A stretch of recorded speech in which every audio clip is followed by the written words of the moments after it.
Olá pessoal, aqui é o Leonardo falando. Vamos dar continuidade ao nosso curso de mecânica.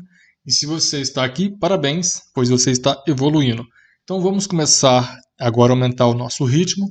É importante que vocês tenham entendido a parte inicial, introdutória. Fui bem assim, lento, de forma pausada, porque os conceitos iniciais são muito importantes. Então agora nós vamos entrar um pouquinho com equações matemáticas, com um pouco mais de análise.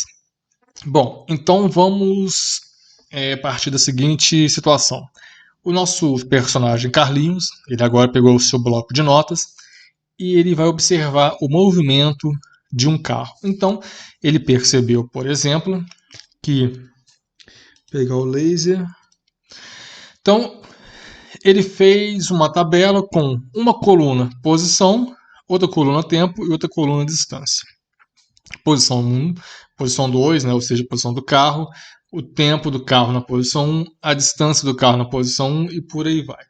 Então Carlinhos percebeu que na posição 1 o carro estava ocupando, ele estava a 3 metros da origem, né, porque 3 aqui quer dizer que é 3 em relação a alguma coisa. Então, implicitamente, nós sabemos que nosso referencial é a própria origem dessa estrada aqui. Lembra da reta real.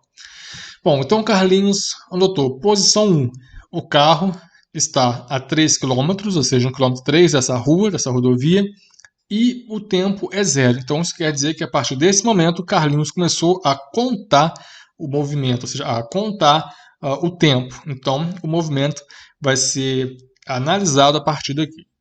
T0 é igual a 0 segundos, ou seja, o tempo inicial é igual a 0. Note que a posição inicial são 3 km. Tá? Não necessariamente ela é 0, conforme discutimos anteriormente. Bom, antes de continuarmos, dê o like, se inscreva no canal e acione o sininho para você receber uma postagem assim que ela for que a gente colocar aí no YouTube. Então, vamos lá, continuando. Então, Carlinhos observou depois que na posição 2 o carro já estava com 100 segundos, então já foi decorrido 100 segundos e ele estava na posição 6 km. Posição 3, o carro já tinha percorrido 9 km em 200 segundos, e na posição 4 o carro percorreu 12 km em 300 segundos. Então Carlinhos fez um gráfico cartesiano, onde o eixo X aqui é o tempo, e no eixo Y é a posição em quilômetros e o tempo em segundos. Então Carlinhos simplesmente fez, ele colocou aqui os pontos cartesianos, né, ou seja, os pares aqui, x e y, e fez então ligando uma linha em cada ponto. Então esse primeiro ponto aqui é o ponto t igual a 0 e a distância, né, distância igual a 3 km. Então dá um ponto 0,3. O segundo ponto é t igual a 100 e a distância igual a 6. O terceiro ponto é t igual a 200 e a distância igual a 9. E assim por diante. Então Carlinhos simplesmente ligou esses pontos e isso nos deu essa reta aqui, que é, conforme nós vamos ver, uma função do primeiro grau. Então Carlinhos fez esse gráfico aqui apenas ligando os pontos, ou seja, colocando onde se encontrava o ponto referente ao tempo e a posição, ele colocava uma bolinha. Depois, o próximo, e fazia uma linha, e fez uma linha ligando esses pontos. E aí nós temos que fazer umas perguntas. Nós nos perguntamos qual a posição inicial do carro e qual a velocidade do carro. Então, para achar a posição inicial, fazemos t igual a 0, porque afinal de contas, a partir desse momento, vamos analisar o movimento. Então, nada mais natural do que fazer o t igual a 0, porque é justamente a partir desse momento que nós vamos considerar todo o posicionamento do carro. Então, em t igual a 0, eu vou ter, obviamente, a posição 0 do carro, tá? Que seria o nosso S0. Então, para achar a posição inicial, fazemos t igual a 0. Bom, e para achar a velocidade do carro, usamos o deslocamento e o tempo, conforme vimos na última aula. Então, vamos lá. Então, a posição inicial é 3 km, conforme nós vimos, porque em t igual a 0 ela é 3, e pelo gráfico nós podemos ver também. t igual a 0, posição 3 km. Qual que é a velocidade? Por definição, é ΔS sobre ΔT, ΔS é o deslocamento. Então, qual que é a posição final menos a posição inicial? Então, a posição final é 12 km, que é a posição 4, menos a posição inicial, que é 3 km.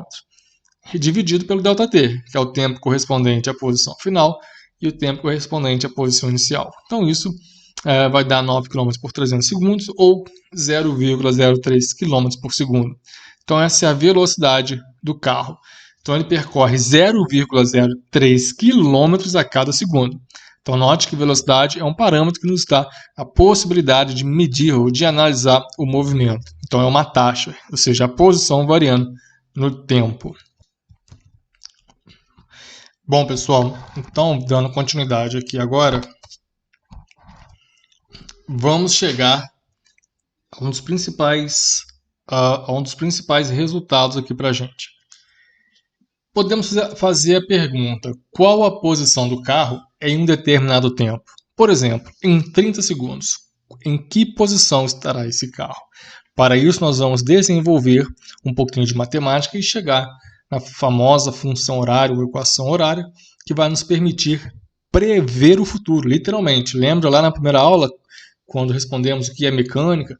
Então, uma das perguntas que a mecânica tenta responder é: qual será a posição ocupada por um determinado corpo em um determinado instante no futuro? Então, essa equação ou essa função, no caso, correta função, já que o t, no nosso caso, o tempo é uma variável independente, o s, que é a posição, é a variável dependente, então essa função, ela de uma certa forma prevê o futuro desse carro aqui. Então vamos chegar à tela aqui, porque isso é de extrema importância para você entender muita coisa aí para frente. Então procure deduzir e não decorar. Vamos lá. Nós vimos aí na segunda aula que velocidade, por definição, é ΔS sobre ΔT. Ou seja, o deslocamento por ΔT. Bom, então nós podemos escrever essa relação como ΔS igual a V vezes ΔT. Né? ΔT está dividindo, passa multiplicando. Quem que é ΔS? Por definição é posição final menos posição inicial. Então, isso aqui é o ΔS aberto, digamos assim. É igual a V. Quem que é ΔT? Tempo final menos tempo inicial. Então, nós abrimos ΔT. Bom, mas por um caso especial, ou por uma condição inicial que nós consideramos na rotina, se nós fizermos o tempo inicial igual a 0 segundo, o que nós vamos ter? Nós vamos ter que a posição final vai ser igual à posição inicial. Note que agora a posição inicial, lembra? Ela é negativa, porque é a posição final menos a inicial. Mas quando eu passo ela para o outro lado da igualdade, ela passa positiva. Então, posição final vai ser igual a posição inicial mais velocidade vezes tempo final menos zero. Por que é o zero aqui? Porque nós estamos considerando que o tempo inicial é 0 segundos. Então, 0 aqui. Bom, isso vai me dar a posição final igual a posição inicial mais velocidade vezes o tempo final. Correto? Isso aqui a gente simplesmente pode reescrever dessa forma, onde já se subentende-se implicitamente que essa posição é final e que esse tempo é final. Apenas a posição inicial indicada por esse zero. E agora nós podemos responder aquela pergunta. Concorda? Bom, respondendo então, como eu quero o carro, eu quero saber qual a posição do carro em 30 segundos, e isso é um funcional, ou seja, uma função, eu posso também, vocês vão encontrar por aí, que é talvez o mais correto, isso aqui é a mesma coisa disso. Aqui é uma notação mais técnica, porque está dizendo que o espaço depende da variável t. Então, a posição do carro depende do tempo, e essa relação é dada pela posição inicial mais a velocidade vezes o tempo. Tá? Então, isso é uma função do primeiro grau. Então, note isso. Tá bom? Então, respondendo S de 30, isso quer dizer a posição em 30 segundos vai ser igual a 3 km, porque é a posição inicial, mais a velocidade, que nós calculamos, que é 0,03 km por segundo, vezes o t, que é 30 segundos. Então, note que as unidades têm que ser coerentes. Se eu quero achar a posição, a minha unidade tem que ser metro. Ou no caso, a unidade em si é metro, quilômetro é múltiplo, um submúltiplo. Então, aqui eu não posso achar segundos, aqui 3,9 segundos ou 3,9 km por segundo. Está errado. Se eu quero posição, eu tenho que achar na mesma unidade. No nosso caso aqui, em quilômetro, mas a unidade é um metro, quilômetro é um submúltiplo. Então, tem que achar em quilômetros. Então, fazendo as contas, e você vê que segundo cancela com segundo, fica apenas quilômetro. Então, eu estou somando quilômetro mais quilômetro, então dá 3,9 quilômetros, correto? Importante. Então, tudo é uma construção, o conhecimento é um degrau. O que nós vimos aí para trás nas aulas anteriores? Com uma velocidade maior do que zero, né, no caso aqui, 0,03 é maior do que zero. Então, o movimento é positivo, ou seja, sentido para a direita. E realmente, o carro está andando de esquerda para a direita. Quando o movimento é positivo, isso quer dizer que o movimento ele é crescente. Correto? O movimento é crescente. Então, nós podemos literalmente prever o futuro. Dadas as informações que é a posição inicial e a velocidade do carro, ou seja, a taxa com que o carro percorre um determinado espaço, eu consigo dizer que no futuro, no determinado tempo no futuro, ele vai estar naquela posição X. Isso em linhas bem básicas, né, bem gerais ainda, com muita coisa ainda a ser construída. Aquela questão do cometa Halley basicamente é algo desse tipo, ou seja, eu sei o comportamento, eu tenho algumas informações desse movimento executado pelo cometa, então baseado nessa informação eu vou achar exatamente essa função e consigo falar qual é o período que o cometa vai aparecer na Terra, tá bom? Então basicamente é isso. Bom, então fazendo um paralelo muito importante entre essa relação funcional e uma equação do primeiro grau, ou uma função do primeiro grau, então é muito importante que vocês tenham isso em mente. Tá? A matemática você não é uma disciplina separada da física. Tá? A matemática ela é uma ferramenta importantíssima. A física não existe sem matemática. Então a matemática, os físicos usam ela como um ferramental, ou seja, como uma ferramenta. Tá bom? Então vamos lá. Então nós sabemos que na função do primeiro grau você tem o coeficiente linear, né, que é aquele que corta o eixo y, e o coeficiente angular, que é justamente a angulação da reta em relação ao eixo x. Então aqui, por exemplo, coeficiente angular, no caso é o S0, quando eu considero o meu movimento, né, função horária, e meu y0, quando eu considero uma forma genérica da equação do primeiro grau. O coeficiente angular, no meu caso, é o v, a própria velocidade, e o a na forma genérica aqui. E aqui eu tenho o gráfico, né? Aqui, por exemplo, é a mesma coisa que o y, e aqui o t é o x, e aqui nós temos a reta, que seria representada, que é essa angulação, ou seja, esse ângulo θ em relação ao eixo x, ou ao nosso caso o eixo t, isso vai dar a variação do espaço em função do tempo. No caso, é a nossa velocidade aqui, tá bom? Isso é muito importante vocês terem esse paralelo. Bom, chegamos à nossa atividade 1, né? Que é, por exemplo, letra A, encontra a função horária de cada corpo. Então, olha só, no primeiro momento, isso tudo é proposital. Tá? É uma bagunça que está aqui, mas isso é proposital, que você, no momento de concurso, de Enem, por aí vai, você vai encontrar algo assim, no sentido de tentar embaralhar a sua cabeça. Então, é importante que você já vá treinando e não fique com medo. Encare de frente, tá bom? Encontre a função horária de cada corpo. Então, note que nós temos aqui no eixo Y, né, representado por ST, é quem? É a nossa posição final, dada em metros. E no eixo X, no caso aqui é o tempo, é justamente o nosso tempo. Tá bom? Então aqui está o tempo do movimento e a posição em função do tempo. E nós temos aqui uma parte negativa, ou seja, lembra que o negativo aqui é simplesmente esquerda, ou seja, o móvel está à esquerda do referencial. No nosso caso, nosso referencial é o zero, é a origem aqui do nosso plano cartesiano. Então, encontre a função horária de cada corpo e descreva o movimento. Bom, vou fazer como exemplo aqui. Eu peguei o corpo 1. Então, o corpo 1, tá vendo aqui, ó, essa reta. Tá? Então, como exemplo, nós vamos ter que achar, basicamente, nós vamos ter que achar os coeficientes angulares e lineares. Tá? Então, por definição, olha, eu sempre recomendo, quando você vai começar um exercício, que escreva ali a parte literal, ou seja, a definição da equação, a definição da função, ou do que você está querendo achar. Então, escreva na forma literal, depois você vai tentando achar os termos aqui. Então, para o corpo 1, nós temos que, lembra, isso aqui é o quê? Posição inicial. Para achar a posição inicial, você simplesmente faz o t igual a zero.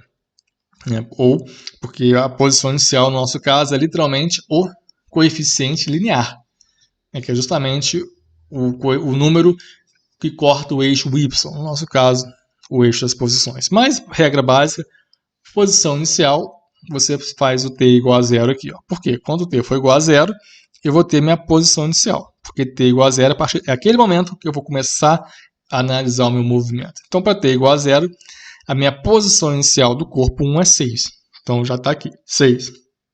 Bom, agora nós temos que achar o v. Quem que é a velocidade? A inclinação da curva aqui. Né? Ou o famoso ΔS ou ΔT. Então, é melhor a gente achar o ΔS e o ΔT, né? Para a gente não mexer com o ângulo aqui. Quem que é o ΔS? É a posição final menos a inicial do corpo. A inicial nós já temos, que é 6 metros. Qual que é a final? Bom, você vai, termina aqui, faz uma projeção. Você faz uma projeção, posição final corresponde a 30 metros. Então, meu ΔS é 30 menos 6, que dá 24 aqui. Então, meu deslocamento foi de 24 metros. ΔT, então, posição inicial, o tempo é igual a 0. Corpo 1, né? Você sempre vai seguir. E projetar, ó, no corpo 1, eu vou projetar, né? E vai dar, na verdade, vai dar 40. Tá? Talvez daria menos de 40, mas enfim, aqui eu imagino que isso aqui é 40. Tá? Vai dar um pouco menos, mas tudo bem. Considere 40 aqui. Então vai ficar 24 sobre 40. Isso aqui, no caso, é uma estimativa, tá? Mas no caso aqui nós vamos considerar 40, porque está mais próximo de 40 do que 35, por exemplo. Enfim. Então vai ficar 24 por 40.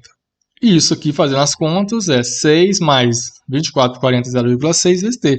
Então, essa é a minha função que vai me dar a posição do meu corpo 1, em qualquer instante de tempo t. Entenderam a ideia? Então, como exercício, vocês podem...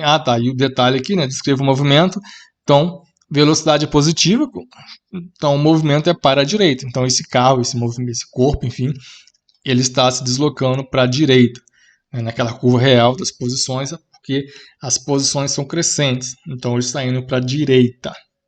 Então, a ideia é você fazer isso agora, né? Nós estamos chegando aqui ao fim, mas fazer essa parte, ou seja, fazer todos esses outros corpos, 1, 2, 3, acho que até os 5, tá bom? E quem sabe, deixe nos comentários o seu resultado que nós vamos depois corrigir. E para finalizar a aula, então nós chegamos aqui num ponto já com uma bagagem de conhecimento, então você agora pode exercitar, né, o seu intelecto aí para algumas atividades interessantes. Então eu sugiro que vocês façam essa primeira lista de exercício. Você pode pausar o vídeo e tirar um print aí. E essa atividade 3, que é uma outra lista de exercício. Então, eu recomendo que vocês façam. E na próxima aula, eu já começarei dando o gabarito. Tá? Não vou discutir todos os exercícios.